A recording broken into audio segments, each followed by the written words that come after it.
A few moments later. Assalamualaikum warahmatullahi wabarakatuh. Nah, di sini kami dari kelompok 6 akan mempresentasikan aspek permasalahan psikologi.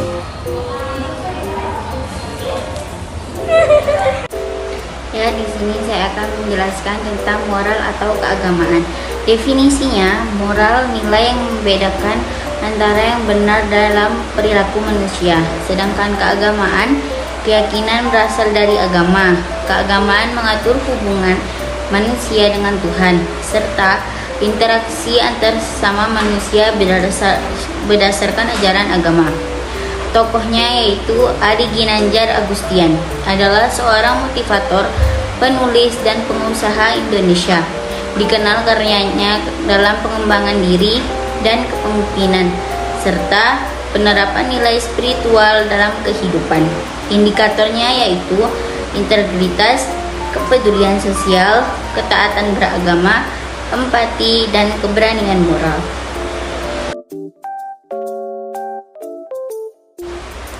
Selanjutnya adalah psikomotorik dan biologis.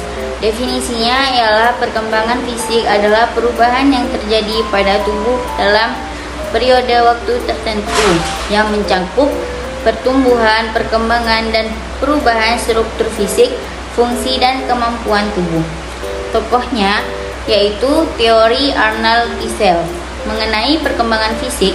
Ia mengatakan bahwa perkembangan fisik merupakan proses kematangan fisiologi secara sistematis dan teratur. Setiap anak juga punya ritme perkembangan yang unik yang dipengaruhi faktor lingkungan dan biologis.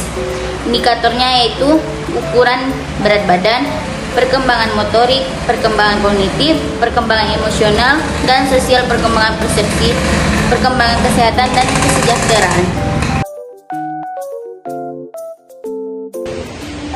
Baiklah, di sini saya akan menjelaskan tentang perkembangan emosional atau ekspresi emosi.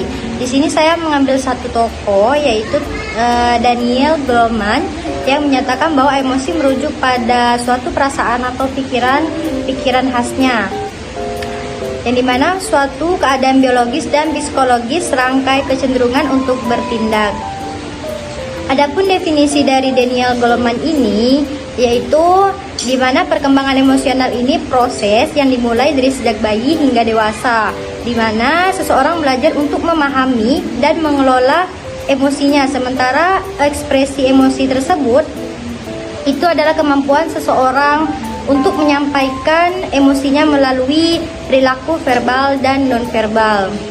Adapun indikator atau sebab dari perkembangan emosional ini atau ekspresi emosi ini, yang pertama itu adalah kesadaran dirinya, pengelolaan dirinya, motivasi dirinya, empatinya, serta keterampilan sosialnya. Adapun yang selanjutnya yaitu tentang perkembangan bahasa atau komunikasi. Di sini saya akan mengambil satu tokoh yaitu Stephen W. Littlejohn, yang dimana beliau menyatakan bahwa perkembangan komunikasi adalah gabungan dari pemikiran kolektif dan kesatuan sumbernya dengan memusatkan pada topik dalam komunikasi. Adapun definisi dari step 1 ini yaitu komunikasi asertif, yang dimana merupakan gaya komunikasi yang menunjukkan ketegasan, yang menunjukkan bahwa keberanian untuk menyampaikan pikiran, perasaan, dan kebutuhan tanpa merendahkan dan mengintimidasi orang lain secara terbaik agar percakapan didominasi dengan suasana yang kondusif. Adapun ciri-ciri komunikasi bahasa ini yaitu jelas dan tegas dalam menyampaikan pesan, dan yang selanjutnya menghormati pendapat dan hak orang lain, serta mampu mengungkapkan pendapat yang sangat tegas, menerima dan mengkritik atau memberi kritik yang baik, serta menghindari perilaku yang agresif, dan juga berbicara dengan suara yang tenang dan tubuh yang positif. Adapun indikator dari komunikasi bahasa ini yaitu dari kejujurannya, menghormatinya, tegasnya, mendengarkan aktifnya, bahasa tubuh pasifnya. Sekian, terima kasih.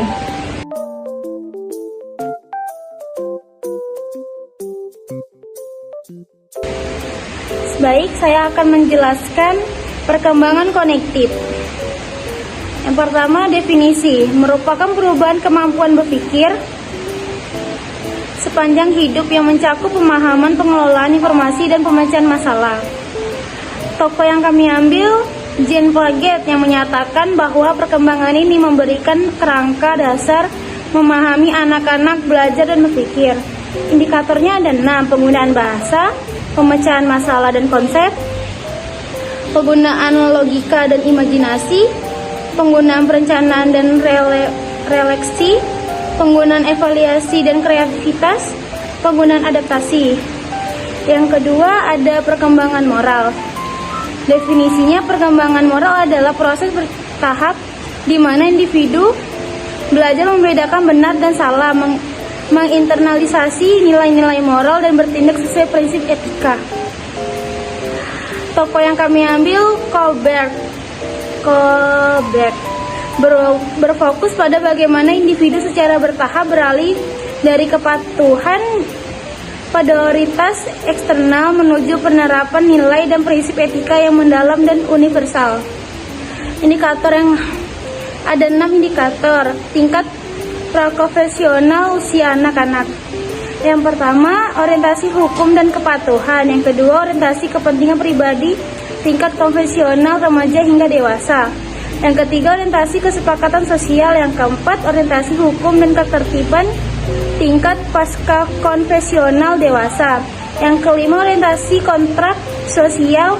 Yang keenam, orientasi prinsip etika universal.